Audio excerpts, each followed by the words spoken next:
در این دهه تمامی علف‌ها میرویند.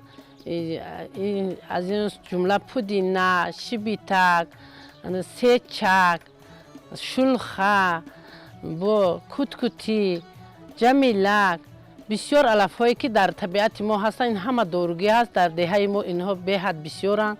ما از اینها بهت خوراکات تیار میکنیم. اینها رو ما در همه موسم استفاده میبریم و ما اینها رو چیده با خشک هم کرده در زمستان هم استفاده میبریم. در دهه ما در بهار تمام گلها میرویند، درختها همه سبز خورم میشوند. هوای دهه ما خیلی هوای تازه است. تمام علف‌های طبیعت تاجیکستان داروگی هستند. ما برای شفاگی هم اینها رو استفاده میبریم. بسیارتر از شلخه اولیوا تیار میکنیم، از سیچک اولیوا تیار میکنیم، آش توپه میکنیم، بسیار شکرو میکنیم با شیبیتک. همه این علف ها رو در بهار بسیار در تمام خوراکمون استفاده میبریم. اینچنین این سیچک از همه چیزی داروگی هست. این برای تمام عضو بدن آدم فایده‌ناک است. ما این را بسیارتر اولیوا تیار کرده میخورند. در همه دشت و پشته های ما این سیچک بسیار میروید. در حوله هامون هم هست سیچک. ما از حوله هم میچینیم. من این سیچک هست. این سیچک رو ما در سری بهار استفاده می‌کنیم، چون وقتی که از زمین میبرد به حد شیرین است. اگر باز خیلی ایستاد یک ماه ایستاد، برگ وای سخت میشود، برای خوراک‌پزی درست نیست. برای همین ما این وقتی که از زمین برآمد در ما این را چندین مرتبه ها گرفته خوراک میکنیم. باز این را خشک میکنیم و از این چای تابتی تیار کرده میخوریم. این برای همه چیزی ما دارو است. برای هوای ما این را در اول بهار استفاده میبریم. برگشت سخت نشده، وقتی که برگشت سخت شد دیگر این را خورده نمیشود. برای هوای این وقتی که از زمین در فصل سری بهار میبرد، ما قریب 2-3 هفته این را استفاده برده میتونیم. از سیچک ما میتوانیم که برچک تیار میکنیم، سمبوسه ها تیار میکنیم، باز پرشکی تیار میکنیم. از این در پرشکی ها ما استفاده میبریم. با پودینه، با شیبیتک میتوانیم این رو در یلمه خوریم. این چیز برای همه قریب خوراک اجازه هست، لیکن این رو ما بسیارتر اولیوا کرده میخوریم در بهار. میچینیم، میبریم، ریزه میکنیم، دالده میکنیم، آش سیخ میکنیم، سامبوسا میکنیم، پرشکی میکنیم. همینا دا همش هم علف‌های استفاده میبریم. برای که اینو همش علف بهار که هستن، وزرده هم علف بهاری میخورن. برای هم توابتشون و برای همه چیزشون هم دائم روز بهار ده قدم خیلی چیزا علفای بهاری میخورن. قوقو هم سوتارگی آدم قوقو میچینن، میبرن تازه میکنن، با نمک میخورن و در سامبوسه هاشون ریزه میکنن. من اکوازر چینم یا شایدم چیزا، من شلخه، من شیبیتک، سیچک، اینا همه یاشن. میچینیم، ریزه میکنیم، قوق میکنیم. با من پودینه چیا میکنن؟ اوموچی با شیر میکنن، اوموچی با کدو میکنن. هم میاد امی الفویا در تو من بهار دام کنیم، در زمستانم با همینا استفاده میبریم. الان اینجا پودینه داریم. از این پودینه برچک تیار میکنیم. در دهه من از پودینه، سیچک و پیاز ما برچک تیار میکنیم. در دیدان میچسبونیم. این رو خمیر رو میشوریم، کلچچه میکنیم. کلچچه رو برای تخته تنوگ میکنیم و این چیزایی که تیار میکنیم و پیاز و سیچک و پودینه ریزه کرده، نمک کرده در درون خمیر مونده، آن رو میپیچونیم و در دیدان میچسبونیم، در تنور میچسبونیم. میشد برچک چیزی بهاری. ما در قشلاق این رو به حد بسیار استفاده میبرن، بسیار میکنن، چون که این علف ها همه فایده ناک است. شیبیدک در دشت ها میروید، ما از دشت ها میبریم. این برای همه خوراک، برای شکر را، خروت همه چی ما سلات کرده میخوریم. این باز خصوصیت طبابتی دارد. شیبیدک این خصوصیت طبابتی داره. این را چای کرده میخورن. برای دیل، برای عصب به حد فایده بسیار دارد. این برای بسیار کسل ها دارو است. ما این را بسیار میبریم و خشک میکنیم. برای زمستان برای آش توپه، شکر، شوربا، این را همه خوراک‌ها استفاده بردم. مثل گشنیش است. در پشتوی ما بسیار میروید. باز ما با پشتو رفته جمیلک میبریم کتی میبریم. این علف ها هم علف های طبابتی هستند برای اعصاب دیل به حد طبابتی. این را در همه داروخانه در جای علف های طبیعی فروشی میفروشند. این چنین در کرات شنبره ما جای علف فروشی داریم. این همه این چیزا رو در فروش ماندگان برای میسپره میفروشند در اونجا. همه آدمایی که به استراحت میبرن از این علف ها میبرن. ای کتی بعد گلوی صد برگ اینو همه پچکا کرا تیار کردیم چای تیار میکنن. بعد در چیزا دام کرا موندگان کسی که وای میخوره که دید که معقول شد بعد برای استفاده بردن گرفته میبرن خونهشون میخرن. زن باید به هنر باشه، باید همین یک فکرش فقط چیزو چوره جمع کرنده باشه که پگه زمستان ده از اون نکشن بود. خیلی همین چیزای استفاده میبرن. من گردای حولیم ده گل میکارم، پیاز، اکروب، من همه چی میکارم. گرد هم خونم ده با گل کاری کردیم. خیلی در وقت فصل بهار همه کار کنه که هم حولش بزیب شوه. به غرض من همی علفای خودرویی گل میکاریم. من هم تمام چیزا میکاریم که باید حولی بزیب شوه. نه گودم هم بینه گوه که هم یک چیز بدای مهنت میکردیم. این ما حاضر سیچک ریزه میکنیم، شلخه ریزه میکنیم، میخیزیم از قفای اولیوا کنی میشیم. در دیگ اولیوا را تیار میکنیم حاضر. این ما از قفای ریزه کنی محصولاتو میشویم. این مایده ریزه نمیکنیم. ما این را برآورد 10 سانتی متر ریزه میکنیم چون که این باید همین خیلی ریزه کرده شود. این رو مایده ریزه نمیکنن، کلون کلون ریزه میکنن. شلخه هم خیلی ریزه میکنن، سیچک هم خیلی ریزه میکنن چون که این همین خیلی باید ریزه کرده شود. این اصلا قدیم هم خیلی میکنن برای که در دوران اولیوا این باید که توه. اگر مایده ریزه کنیم این نمیتوه، او میشه. برای این کلونتر ریزه میکنیم که در اولیوا این توفته است. یک سطل آب ده باید ما 3-4 بانچه ریزه کنیم چون که اگه بانچه های ما کلون کلون نکو خورد من هست است. برای 4 بانچه ریزه میکنیم در یک سطل آب.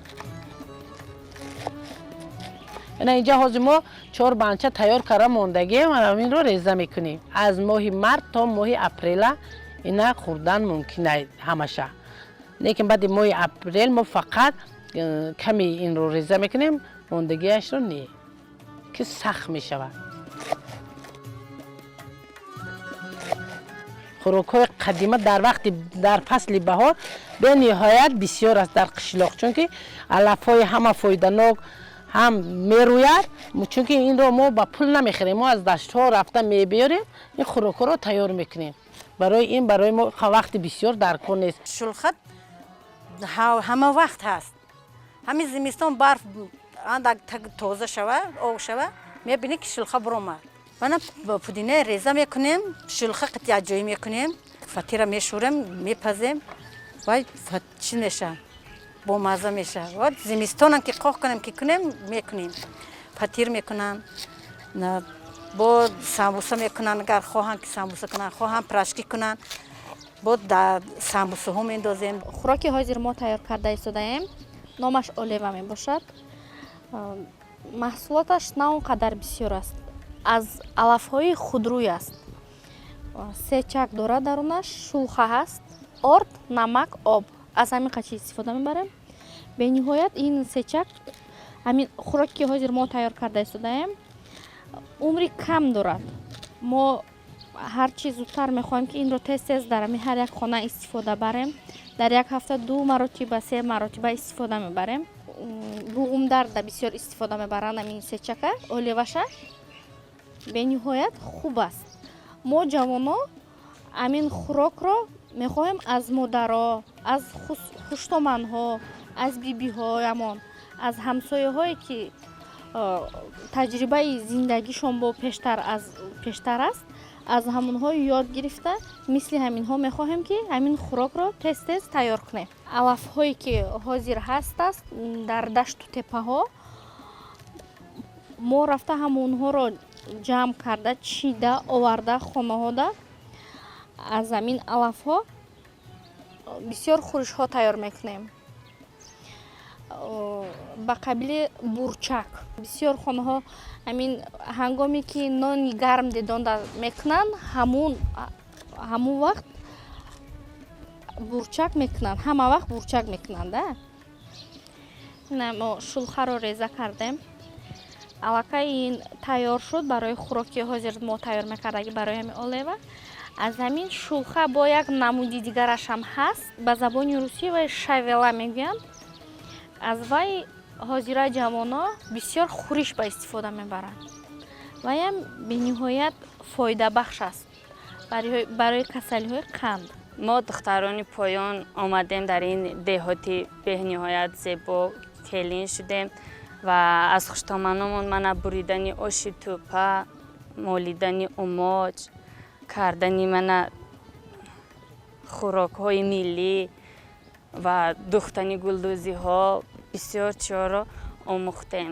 Вақте ки инҷо омадам аз хуштоманам ҳавор кардани оши тӯпа, даста задан, молидани умоч, ин чизҳоро ёд гирифтам. Дукаса дӯстона мерем аз мана дашту пушта пудина мечинем, мебиёрем, шулха мечинем, шибитак мечинем, мебиёрем реза мекунем ё ки ҳамин хел дар як соя қоқ мекунем, дона дона карда мемолем, дар чизҳои латтагӣ ё банкаҳо маҳкам карда барои зимистон тайёрӣ мебинем. Мо на танҳо дар баҳорон, ҳатто дар зимистон ҳам метавонем олева кунем.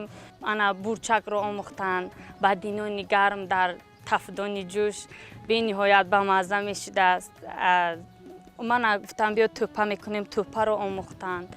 бисёртар хайҳа мешавад бо рӯған ҳам тӯпа кунӣ, вале дар ин баҳорон бисёртар бе рӯған мекунанд. Рӯған камтар истифода мебаранд. Умочро ҳам мекунанд. бисёри ҷавонон аз ин чизҳо дасткашӣ мекунанд, мегӯянд не қин аст ё ки наметавонам. Не, бояд ки кӯшиш кунем. Ман ҳам наметавонистам вақте ба ин деҳот омадам. Олеваам ҳам ба ёрдами ба кӯмаки хуштоманам олеваам ҳам ёд гирифтам, пухтам. Мана ҳамаашро тайёр кардем. ҳозир ба сари дег мерем.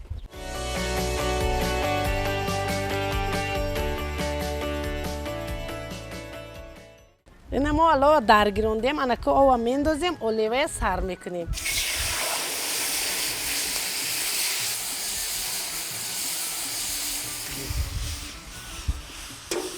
инако ова андохтем, орда мендозем.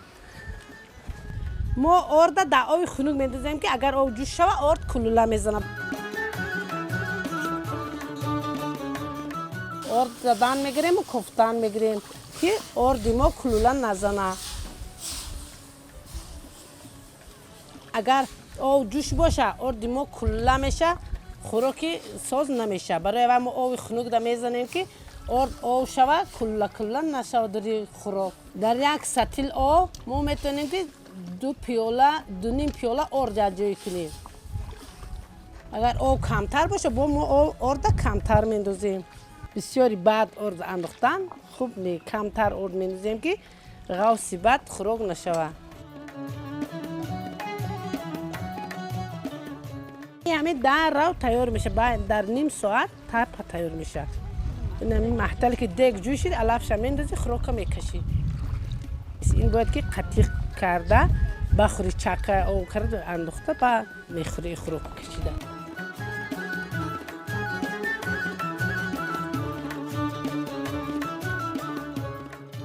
орди гандум беҳтар аст, чунки шираш зиёда орди гандума.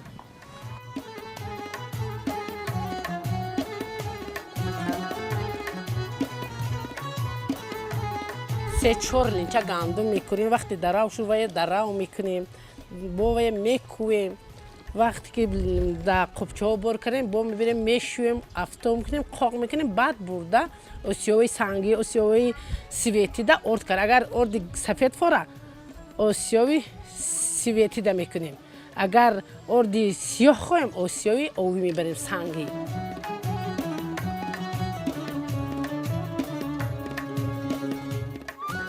мо бояд ҳозир намак андозем дар ин авқот. намак бо آب یا جوی شوه با میبینیم اگر کم باشه با میندازیم کم نباشه بس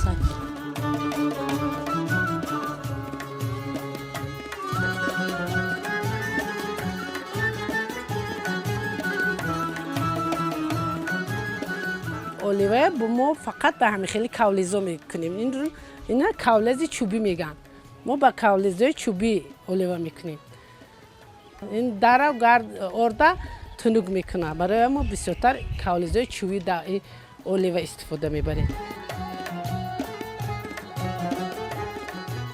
اینا ما سیچک که در گردو میندازیم چون که سیچک کمی سخت‌تره برای تستر میندازیم شلخه دیرتر با میندازیم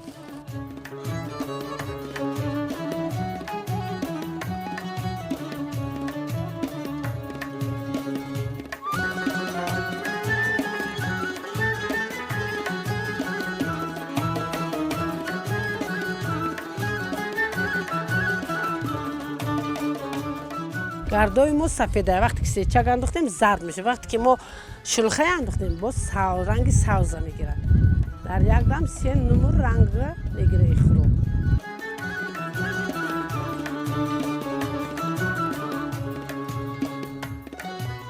یک 10 مینوت این پزد شلخه 5 مینوت بس چون که شلخه ملایمه از سیچک لیکن سخت‌تر شده برای اینو 10 مینوت میجوشونیم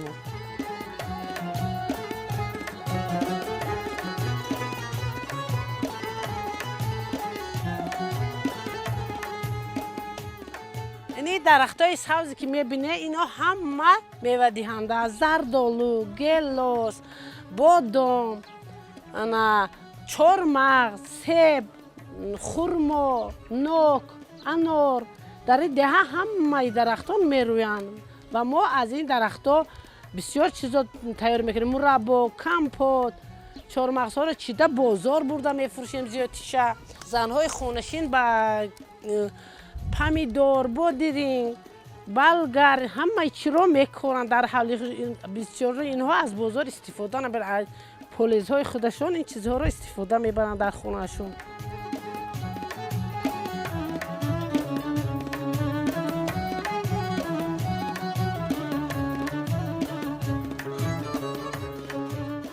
انا سیچک ما در 10 مینوت تیار شد اما ما میتونیم شلخه رو به دیگ اندازیم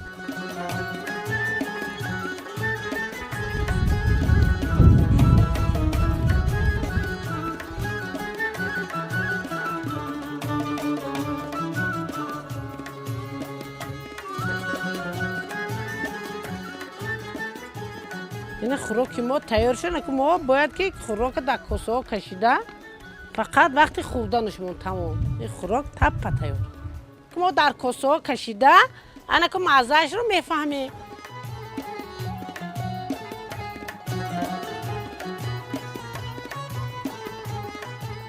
در بعد دیدن به حد عجایب بود شد لیکن اکو مزه این رو آدمایی که چشیدن با میگوین که خوراک با مزه است یا نه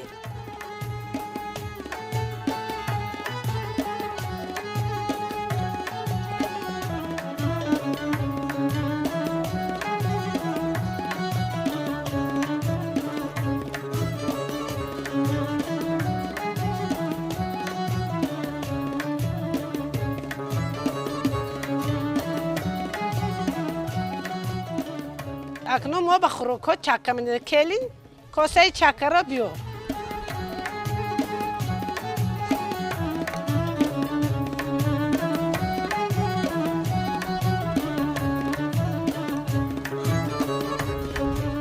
انا خوراک ما تپ تیار